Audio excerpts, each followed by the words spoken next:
Are your subjects darker or lighter than the background? Do your images feel flat? In this video, I'll show you spot metering step by step so you can turn your flat images into images that demand attention.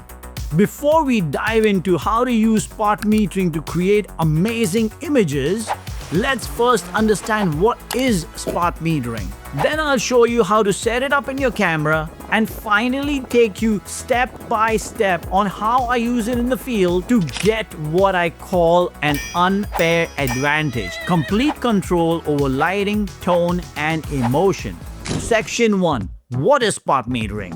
When you point your camera to a scene, it doesn't just see your subject, it sees everything. If you want your camera to measure light from a specific area of your scene, then switch your metering mode to spot metering. Spot metering measures only about 2 to 5% of your frame, right at your focusing point. In some cameras, that point is fixed to the center, while in others, it moves with your focusing point. That tiny portion of the scene is called spot. And because the camera is measuring light from just that small area, it's called spot metering. Section 2. How to set up metering in your camera. Alright, let's set up your camera. Since I'm a Sony user, here's how I do it. But I'm sure other cameras can do exactly the same thing. Go into your menu, scroll over the third menu tab and look for metering. Under metering modes, choose spot metering. You'll see two options: standard and large. I always select standard because I want the camera to measure the smallest possible area. That precision lets me control exactly how the light is being read at the specific spot. Once you made your selection, press OK. That will take you back to the main menu page. Now scroll down to spot metering point / focus point link. Here, you'll have two choices: center or focus point link. I choose focusing point link because I want my metering area to follow wherever I place my focusing point. Press OK, close the menu, and you're all set. Now, people who are not using Sony can also do this in Nikon, in Canon, and any other cameras. I'm sure you can do it. Just set your camera to spot metering. Your camera is now configured for spot metering. Section 3. The moment everything changed for me. This image changed how I see wildlife photography forever. This must have been my second or third wildlife photography trip. And every time I came home from those earlier trips, I felt disappointed. My images were nothing like my fashion work. They didn't have the same emotion, the same presence, the same control over light. And then it hit me. In my fashion work, I was photographing with my Mamiya, a medium format camera, and we were lighting every job with multiple lights, each one shaping a different part of the frame. And each one had a different measurement of light. And that was exactly spot metering. Even though I didn't call it spot metering, but that's exactly what it was. We were sculpting the light, deciding exactly which part of the image mattered and which did not. But for wildlife, I was using a Canon camera those days with average metering mode, letting the camera make all the decisions for me. The moment I understood that, everything in my wildlife photography changed. From that day on, I've always used spot metering. It gave me the same exact control, the same emotions, and the same intentions I had in fashion, but now in the wild. Section 4. How spot metering actually works in the field.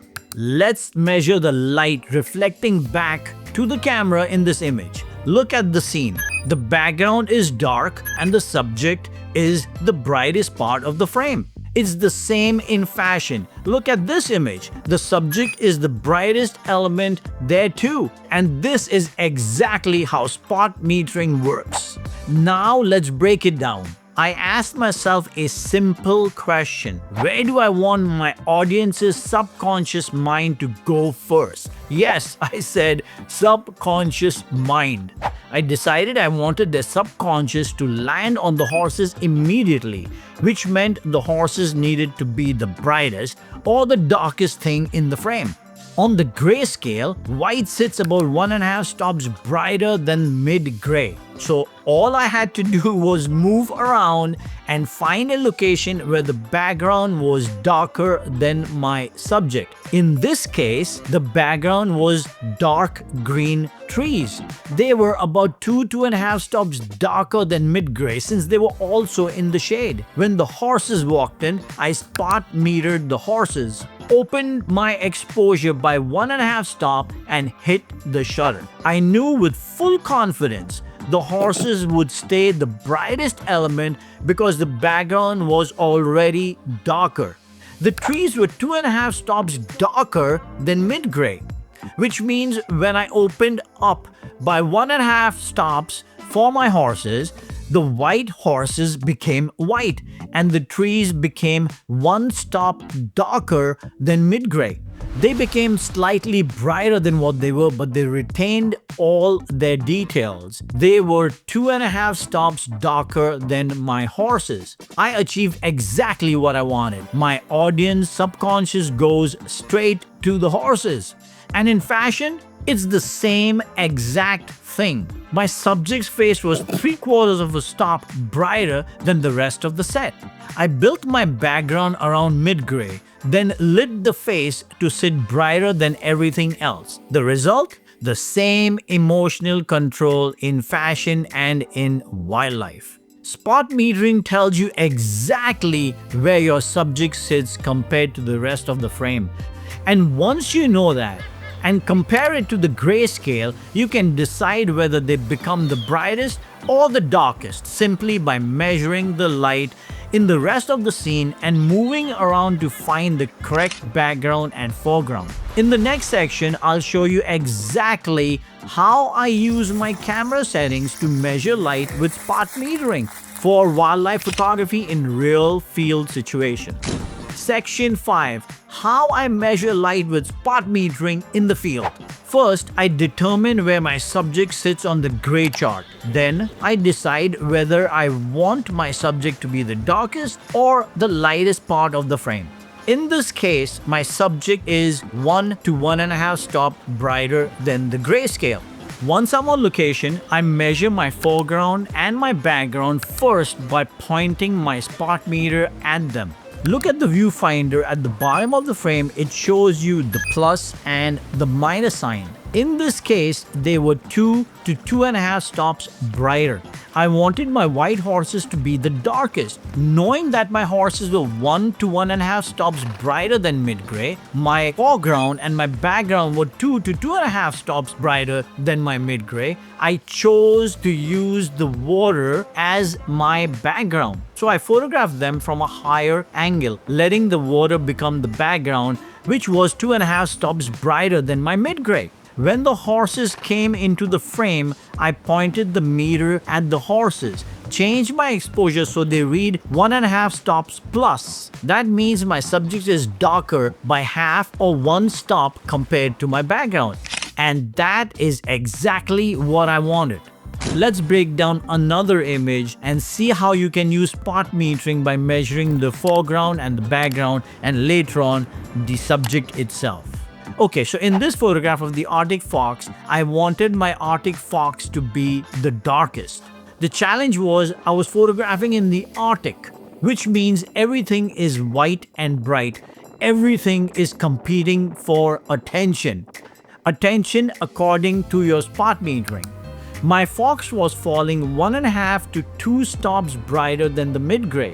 When I was in the Arctic, I measured the background and the foreground. They were 2 to 2.5 stops brighter than the mid-gray. This made me really happy because my job got easier. My subject was already the darkest by half to 1 stop. I made sure the fox didn't have competition for attention by moving around and finding a spot where the background and the foreground were exactly 2 to 2.5 stops brighter than mid-gray.